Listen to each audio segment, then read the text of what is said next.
Bismillahirrahmanirrahim. Alhamdulillahi rabbil alamin. Wassalatu wassalamu ala ashrafil anbiya'i wal mursalin Sayyidina maulana Muhammadin wa ala alihi wa sahbihi ajma'in. Qala al-musannif al-alim al-allamah al-habib Ahmad bin Zain al-Habsyi rahimahullah wa nafa'ana bi ulumihi. Wa qawluhu wa bisyukril atammil awsa'i ay alaika bihi aydan falzamhu wattasib wa tahalla bih.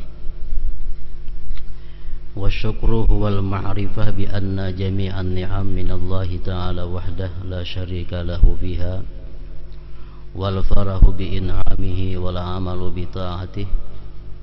Wa syukru min maqamatis salikin kasabri wa zuhdi wa kulluha la tantazimu illa min ilmin wa halin wa amal.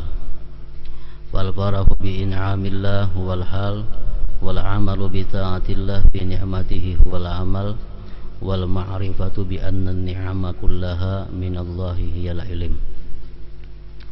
Wa min jumlati syukri al ma'rifatu bit taqsir anis syukri wa min asy-syukri al i'tizaru ila Allah min qillati syukri wa min asy-syukri al-ma'rifatu bi anna asy-syukra ni'matun min Allah wa mauhibatun min fadlih wa min asy-syukri at-tawadhu'u wa at-tazallulu ma'an ni'mati fiha wa min asy-syukri al-haya'u min tatabu'i ni'amillahi 'alaihi wal ma'rifatu bi 'azimi hilmihi ta'ala wa kathibi sitrih wa min asy-syukri husnul adabi baina yadayil mun'im wa 'adamul i'tirad wa min asy-syukri talaqqin ni'ma bi husnil qabul wasti'azami saghiriha indahu wa ghairi dzalik minal ahwal wal ma'arif mimma yadkhulu bi haddi syukri la yakadu yanhasir ila akhir.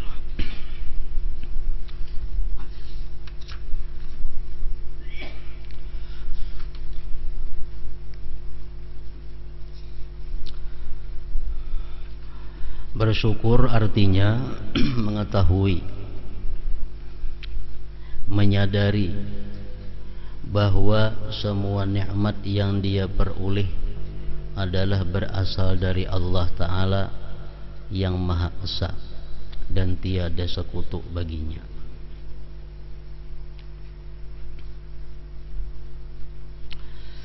Merasa bahagia karena telah memperolehnya dan kemudian menggunakan nikmat tersebut untuk beribadah kepadanya.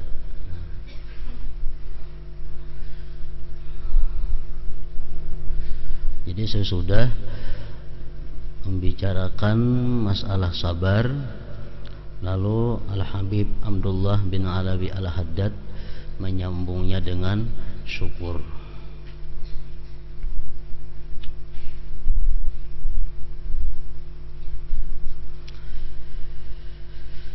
Di syukur tadi ada yang sifatnya di dalam hati, menyadari, mengetahui semua nikmat yang dia peroleh adalah berasal dari Allah. Itu berarti dalam hati. Merasa bahagia berarti hati. Nah, kemudian menggunakan nikmat tersebut untuk beribadah kepadanya. Ini berarti juga syukur ini mencakup seluruh anggota tubuh, dari mulai hati sampai tangan, batis, mata, semuaan itu ada dituntut untuk syukur.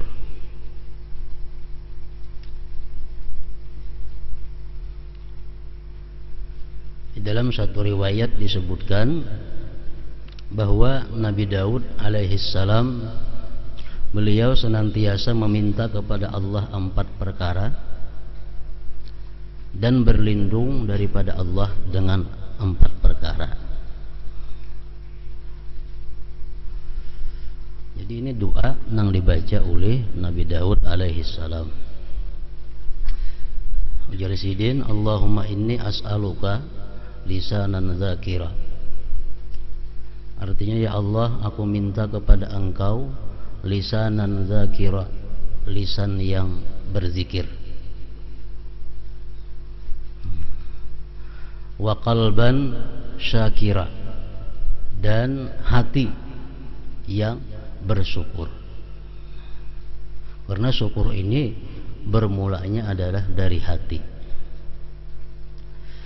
Wa badanan sabira, yang ketiga Sidin minta kepada Allah badan yang sabar. Yang keempat, wa zaujatan tu'inuni ala dunyaya wa ukhrati wa akhirati, dan yang keempat Sidin minta istri yang menolong, yang membantu Sidin atas dunia dan akhirat. Nah, jadi salah satu yang diutamakan oleh Nabi Daud itu minta adalah qalban syakira, hati yang bersyukur. Adapun 4 perkara yang Nabi Daud selalu berlindung kepada Allah daripadanya. Yang pertama, Sidin berlindung daripada Allah, wa a'udzubika, aku berlindung dengan Engkau ya Allah, min waladin yakunu alayya sayyidun, berlindung daripada anak nang marajai aku. Anak nang marajai artinya anak nang kada kawa dituduh, kada kawa dinasihati, anak nang menentang.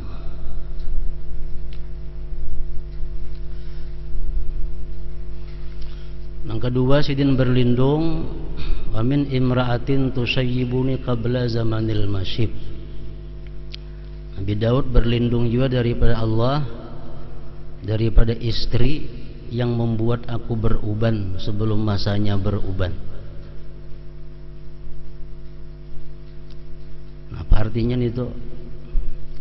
Berlindung daripada Allah, berlindung dengan Allah daripada istri yang membuat aku beruban sebelum masanya beruban.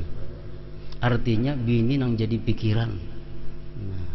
Bini nang jadi pikiran.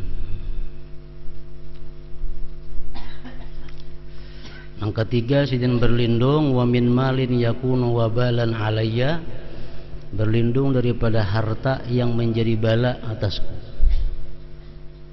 Harta yang menjadi bala atasku adalah harta-harta yang membuat lalai kepada Allah Subhanahu wa ta'ala. Yang ketiga, yang keempat, Sidin berlindung wa min jarisu, daripada jiran tetangga yang jahat.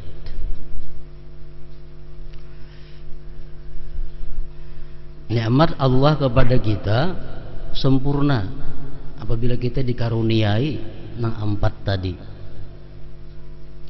Napa nang keempat nang Nabi Daud berlindung? Kita dikaruniai anak yang taat, dikaruniai istri yang menyenangkan, dikaruniai harta yang mendukung, yang menjadi jalan untuk ibadah, diberi tetangga yang baik kepada kita. Nah, bila kita dapat 4 hal itu, berarti kita sudah mendapatkan nikmat dunia dan akhirat.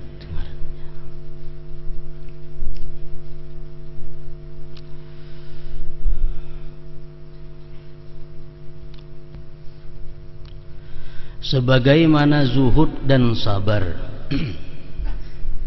syukur juga merupakan salah satu makam para salik.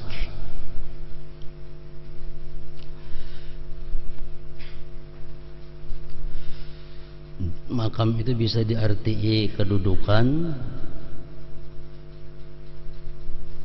yang harus diduduki, kelas yang harus ditempati. Sebagaimana zuhud dan sabar, syukur juga merupakan salah satu makam para salik. Salik ini artinya orang yang berjalan kepada Allah, orang yang punya keinginan untuk ma'rifatullah. Nah, orang yang meniti jalan untuk ma'rifat kepada Allah disebut salik.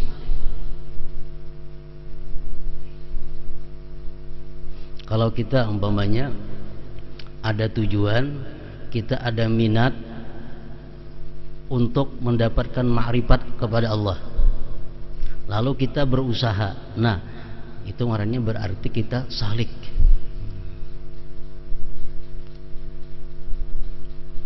Zuhud dan sabar, syukur juga merupakan salah satu makam para salik. Al-Habib Abdullah Al-Adrus Al-Akbar mengatakan bahwa 10 kelas hanya bisa dapat ma'rifatullah. Bila kita kadang menjalani kelas 1, 2, 3, 4, 5, 6, 7, 8, 9, 10, nah kita kadang akan diberi Allah ma'rifat. Termasuk di antara 10 kelas itu adalah zuhud, sabar, dan syukur.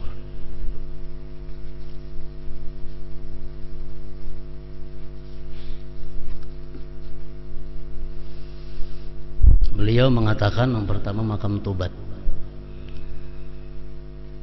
Orang yang hendak sakulah ma'rifatullah, orang yang hendak sakulah ma'rifatullah itu pertama-tama yang dilakukannya adalah tobat.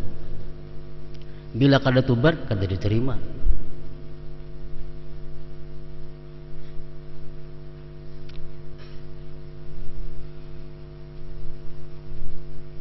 Jadi mesti lulus dalam hal tobat. Maka itu halnya ulama-ulama dahulu dalam hal mereka mengijazahkan zikir.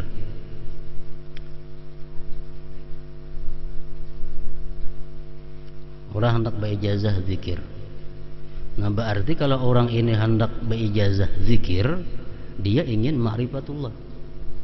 Karena jalan ma'rifat itu adalah melalui zikrullah. Hendak berijazah zikir. Nah pertama-tama oleh si guru ini, yang hendak berijazah ini dicek tentang akhlak kelakuannya selama ini. Apakah ia masih suka melihat yang haram? Apakah suka masih mendengar yang haram? Sukakah masih berkata yang haram?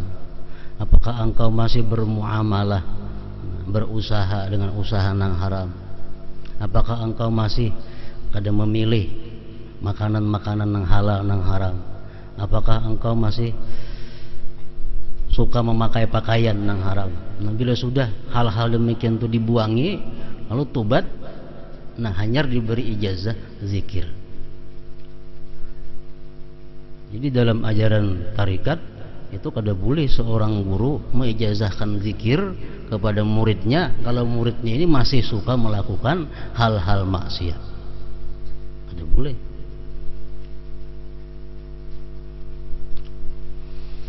Karena tobat adalah pangkalnya, pendaftarannya tobat. Dari tobat itulah dimulai bangunan-bangunan selanjutnya.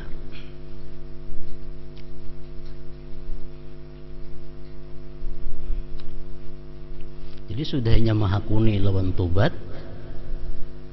sudah bulat hatinya untuk tobat, hanya diberi ijazah zikir, nah, dan diberi pelajaran-pelajaran yang selanjutnya.